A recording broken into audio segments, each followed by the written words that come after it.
Ladies and gentlemen, this is TVP World. You're watching another edition of Military Mind, bringing you news from the front lines. I'm your host, Benjamin Lee. Russian officials have claimed that they intercepted 20 Ukrainian drones in the southern Kursk region.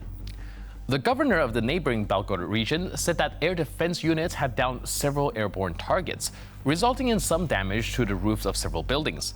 The Ukrainian army, meanwhile, has gone on a counter-offensive in the Volchansk in the Kharkiv region. Now, Kyiv's troops have retaken several blocks of the city, cutting off at least 60 Russian troops. In general, Kyiv's troops have been able to almost completely stop the Russian advance in the area. Russia, however, continues dropping gliding bombs, which are unfortunately fairly effective in making counter-offensives very difficult. Ukraine is also heavily targeting Russian positions on the other side of the border in the Belgorod region. For now, the main priority are Russian air defense units, eliminating which would allow for the uninterrupted deployment of Ukrainian aviation assets in the area. There's a number of videos circulating online showing the aftermath of Ukrainian attacks. In other parts of the front line, Russia continues its offensive operations. However, despite marginal gains in several areas, the overall tactical situation remains very stable. The Ukrainian General Staff has also said that the Russian military has suffered 1,270 casualties in just the past 24 hours. If that number is correct, it would be one of the highest daily Russian casualty figures since the war began. In the Liman direction, Ukrainian forces have repelled an attack near the village of Terne in the Donetsk region. Now in Ukraine, the Russians are using T-54 tanks in a variant developed when Joseph Stalin was still alive. Their number in active service will continue to grow as stocks of newer vehicles dwindled.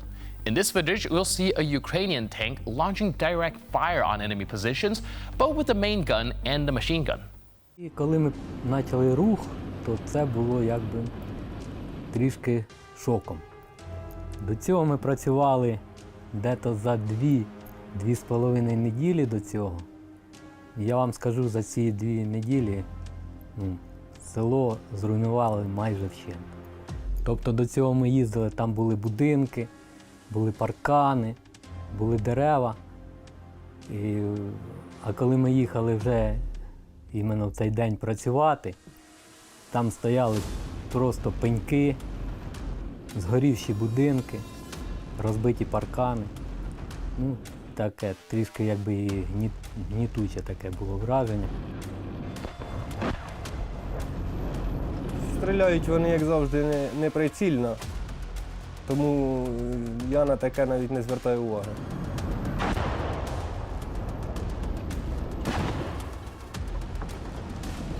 Передо мною був приход, і все, більш ніяких етіх. Просто що вже тоді, як передивлялися ми це відео, було видно, як земля летіла.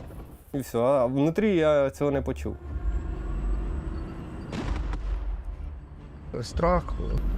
Присутствовал, наверное, до 2-го или 3-го выстрела по себе полный. 2-й или 3-й, 3-й точно.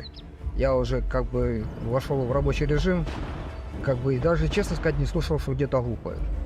Я слушал только корректировку, когда насыпать и все. Там прилітало по нам, коли ми почали працювати, якось вже ні про що не думали, тільки про роботу. Дуже сподобалось, що все пішло дуже класно. І в певний момент я зрозумів, що стрільба пішла, все, і я можу якби трішки відволіктись і постріляти з кулемета.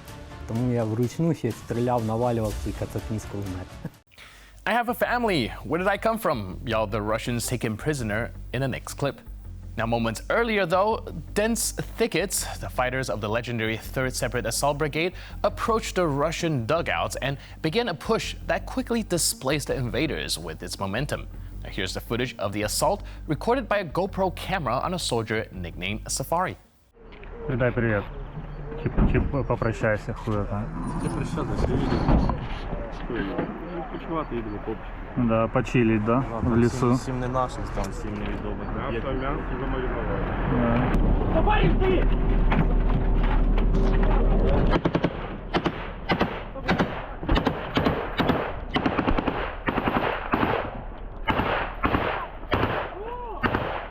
Пане Маланець, дайте інтерв'ю, як вам вот этот весь пиздарез? Аж закурить захотелось, да? Пиздец. Пидорский окопчик. Ну или наш был, блядь, хуй пойми сейчас, чей он теперь. Ну под пидрами он тоже ходил. Да. Там залишилось троє. Все, давай дирку знайдемо, гранат закидаємо. Все, проходимо.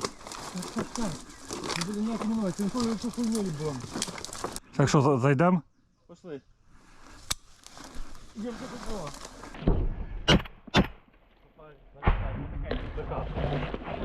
І вліво. Заходить вліво. Ага. Дитя, на зараз посподяли, ніхто не буде, як тобі тримати.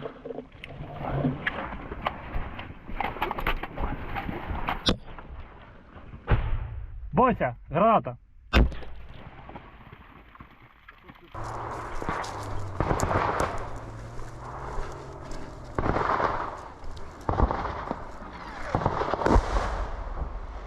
Номер части. Ну вот, 488, наверное, я больше ничего не знаю. Я 2 дня здесь. А призвали как? Ты. Поехал. И все. Куда? На войну. Как на войну? И контракт не подписывал? Заставили? Я ж судимый. А, Шторм Z? Всех. Чи всех, понятно. Приезжают прям, забирают оттуда. Это пиздец. Кто освобождается, им повестку в руки. Что это за хуйня? У меня семья, а я, блядь, куда-то поехал. Позвонить. Знаешь, какая страна хорошая. Прикрываешь его. А ну, давай, дайте тогда дорогу, пройдем. Да. Сейчас я ему закину. Проходи дальше.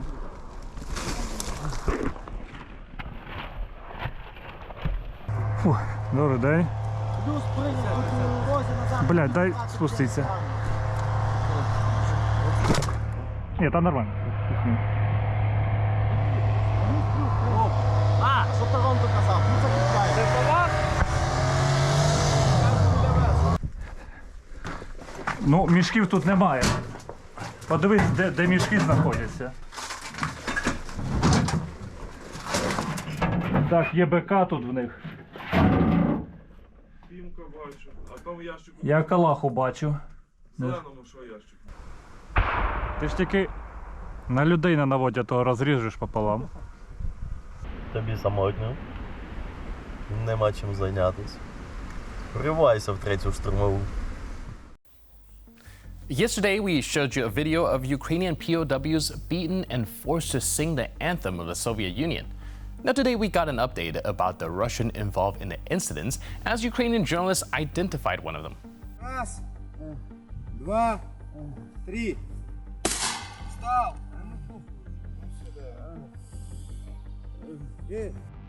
Alongside the face of the soldiers being visible in the frame, the journalists also heard another soldier call him Bars. There's also a large tattoo on his neck, and using all these details, the reporters established that the video was shot by a 32-year-old Kirpin Alexei, originally from St. Petersburg. His wife Diana and the young son are waiting for him at home. And on his social media accounts, Alexei has published multiple photos of himself in military uniform, alongside captions saying that he's been protecting Russia since 2014.